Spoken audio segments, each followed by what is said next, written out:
Capítulo 47. O inimigo do meu inimigo não é meu amigo. Ela encostou as costas na grande rocha, controlando a respiração e apertando o cabo da espada curta que havia pegado durante o ataque dos Uruk, cerca de uma semana antes. Olhou para a esquerda e viu uma das batedoras, Sukha, encostada em outra rocha, seus olhares se encontrando.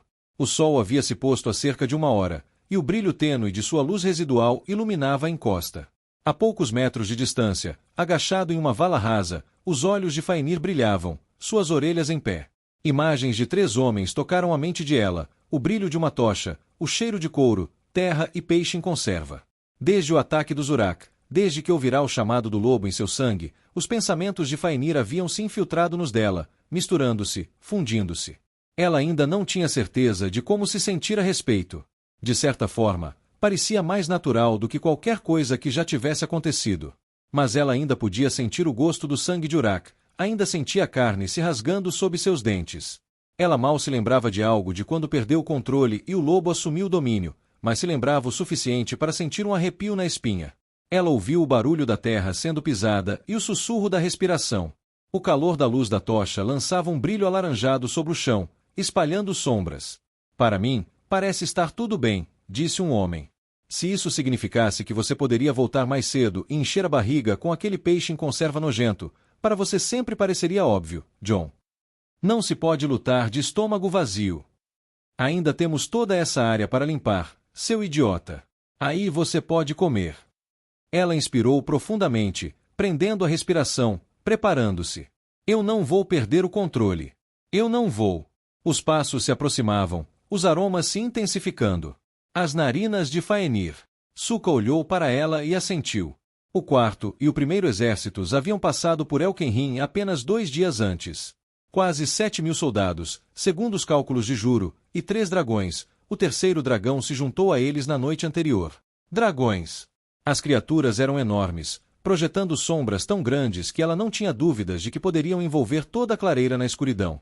Ela poderia ter passado horas apenas observando as criaturas voarem. Havia nelas uma beleza devastadora. Desde que os exércitos apareceram, ela e os outros os perseguiam das colinas, eliminando os batedores que se afastavam da coluna principal. Taner insistiu em ficar com ela quando se separaram para eliminar os batedores, mas Farven não permitiu. Um pássaro não aprende a voar ficando debaixo da asa da mãe, dissera a elfa. Em vez disso, ela fora designada para trabalhar com Sukha. A mulher era alguns anos mais velha que ela, uma nativa de Loria, de uma aldeia a nordeste de Gopas. Era um pouco atrevida, mas ágil e já tinha visto mais do que sua cota de brigas. Ela assentiu com a cabeça. O que é isso? Perguntou um dos homens, interrompendo o som de passos pesados. Um rosnado baixo ecoou no ar. Na escuridão que se adensava cada vez mais, os homens não conseguiam ver Fainir, pois o pinheiro-lobo estava agachado na vala. Fainir sentiu o cheiro do medo. O odor fez com que o lobo dentro de ela arranhasse o fundo de sua mente. Que tal uma refeição quente agora?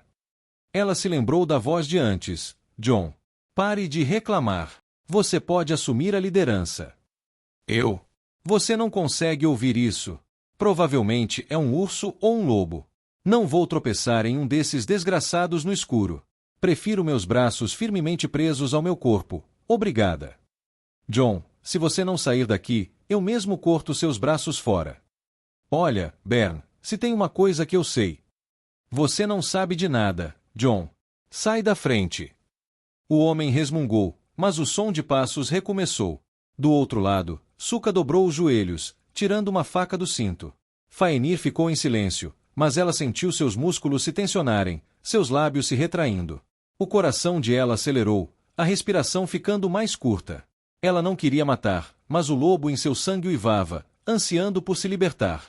Mesmo enquanto reprimia, ela podia sentir seu impulso e o gosto da sede de sangue. Não. O lobo uivou em desafio. Eu farei isso. Mas nunca terei fome disso.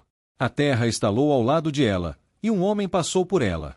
Que porra é essa? Um olhar rápido mostrou a ela que Sukha já havia saído de trás da pedra, cravando a faca na garganta do homem mais próximo, o sangue jorrando na terra enquanto o corpo caía. 2 restaram, o mais próximo de ela e o terceiro homem, que vira Sukha matar seu companheiro. Ela avançou, desferindo um golpe com sua espada curta, encontrando resistência no couro cravejado. O homem rugiu quando a lâmina cortou o couro e penetrou na carne macia por baixo. O lobo uivou no sangue de ela, sentindo o gosto metálico no ar enquanto ela arrancava a espada da lateral do homem. Ele gritou, levando a mão à lateral do corpo, mas se recompôs e avançou, acertando um soco na ponte do nariz de ela.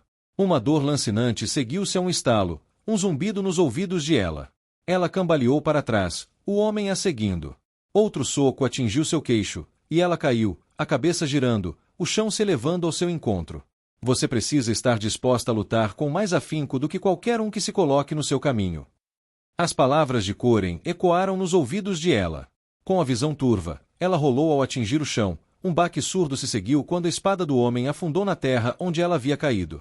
Com o coração disparado, ela chutou com força a lâmina da espada do homem, derrubando-a debaixo dele. Com o peso do corpo pressionado contra o pomo, ele cambaleou para frente, e ela cravou a lâmina em seu peito. O homem tossiu, engasgando, mas estendeu a mão para agarrar ela pela garganta. Ela colocou a palma da mão esquerda contra o pomo de sua espada curta e empurrou para frente, cravando a lâmina ainda mais fundo no peito do homem, até o cabo. Ele estremeceu, desabando.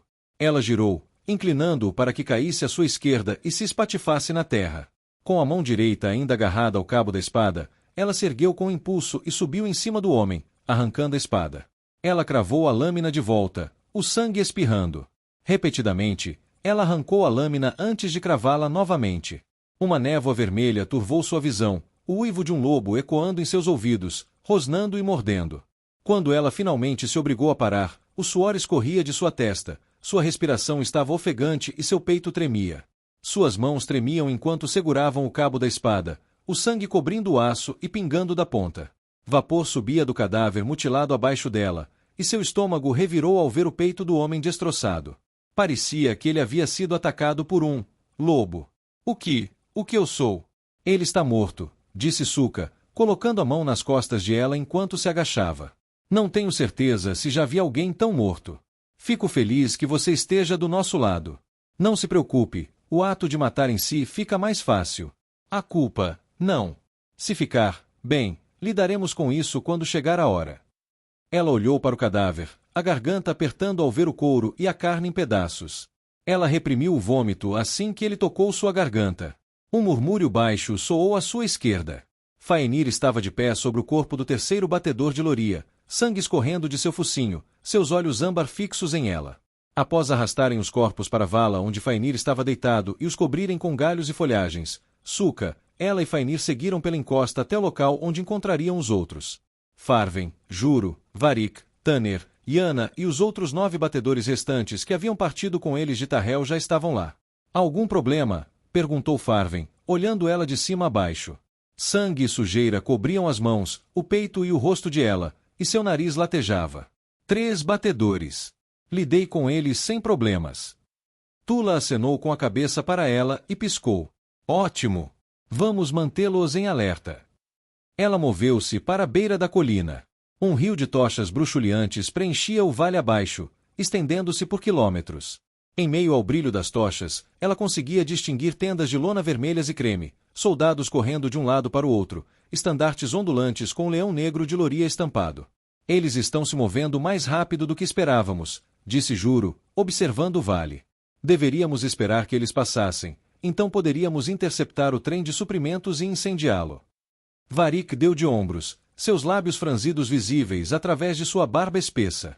As carroças não conseguirão manter esse ritmo. Haverá distância entre elas antes de Seeple.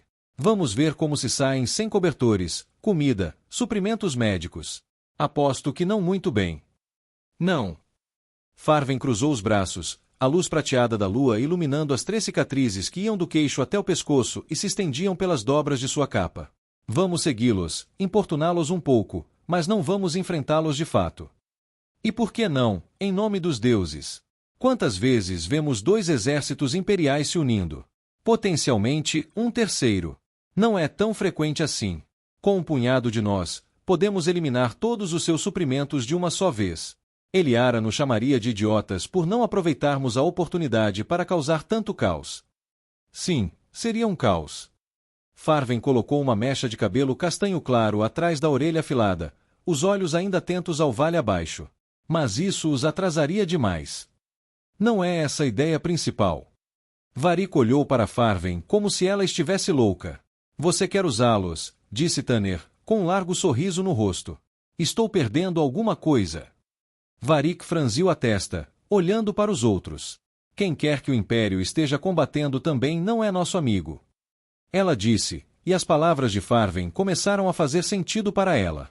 E se eles realmente tomaram as cidades do leste, então não apenas aniquilaram 6 exércitos imperiais, mas também as guarnições de cada uma dessas cidades.